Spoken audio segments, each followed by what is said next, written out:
Indy Mogul.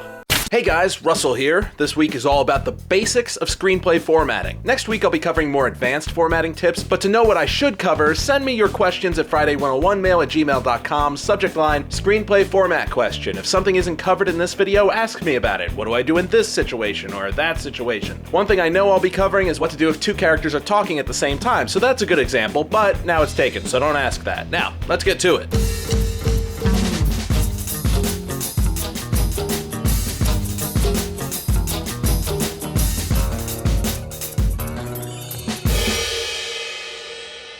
Interior Fremont City taxi. Night. Moving. Buildings and street scenes go by as seen through a dirty car window.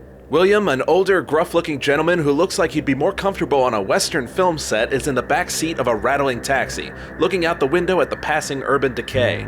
The cabbie has a rough but friendly voice and speaks to William with a nostalgic tone. Cabbie adjusts rearview mirror to see William more easily. I've been living in this city almost 30 years, you know. Seen it all. My parents, God rest their souls, moved us here so I could be in a good school system.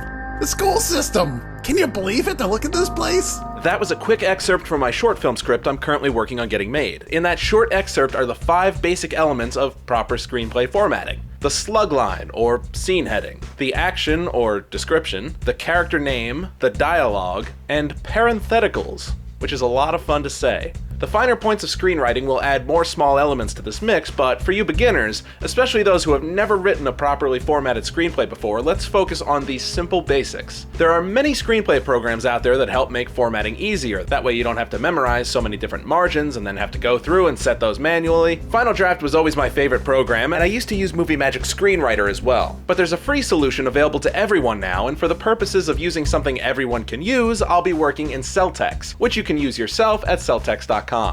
First, the slug line. At the start of each scene, you want to establish a few things. It starts out simple. Is your scene inside or outside, or in this case, interior or exterior? Easy, right? After that, add your location and a description of when the scene takes place. Usually just day or night will suffice, but you can get more specific if you want. Morning, afternoon, evening, dawn, dusk. If the flow of time between two scenes is uninterrupted, even if cutting to a completely different location, you can write continuous. Same location but need to show the passage of time to later in the day? Use later. As far as the word moving at the end of the taxi slug line I used earlier, that's generally only used in a moving vehicle. You can also use traveling in that case. And remember that your slug line is all caps all the time. Now for the action, where you write out the description of what is happening on screen, who people are, etc. This is the most straightforward part of the screenplay writing-wise, but there are a few little things to know.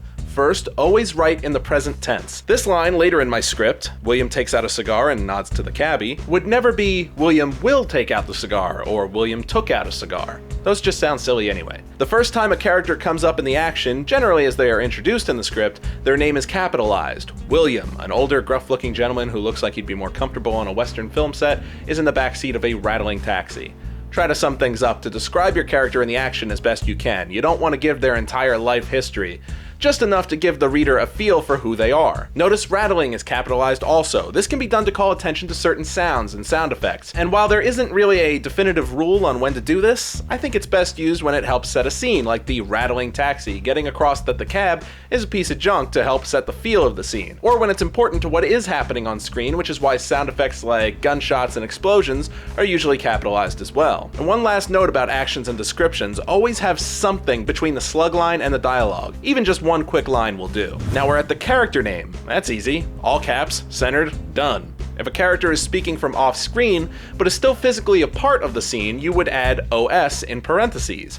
If a character is not physically part of the scene, but is doing a voiceover, you would add VO. CeltX and many other programs make the character name thing easier for you by letting you autofill the name after typing the first letter once you've already put it in. That's a big reason why movies generally don't have characters with the same name and usually have characters whose names start with different letters entirely. Just makes everything easier. For the dialogue, the text gets centered on the page while still keeping a normal left side alignment. Dialogue is also pretty straightforward. Feel free to write it in your character's voice if they've got a specific way of talking, like the cabbie character here, but that's up to you. You can add detail to what actions a character is doing while speaking through the use of parentheticals. Set in parentheses and with a left side margin a bit further in to help differentiate it visually from the dialogue, these are used to help block out a scene. They don't have to be complete sentences, just basic descriptions of what is happening. Truth be told, I could probably have moved this note about the mirror to the description, but I wanted to give a good example and found that as I was reading it, I liked the idea of the character doing this while speaking his lines. So in this short bit, you've got all 5 of the basic elements. Properly formatting your screenplays is very important, and the more you do it, the more it'll become second nature. At my old job, while on my lunch break, I would actually write scripts down in notebooks and still follow the right format. Just makes for a much easier to understand read, even when done on pen and paper. Now that's all for the basics of screenplay formatting. Now next week we'll be going over the many small variations that come along with writing a script, and when that happens, the button on screen right now, covering up my screenplay in the background, will take you there. So if you're watching this in the future, click that button to continue learning about proper formatting.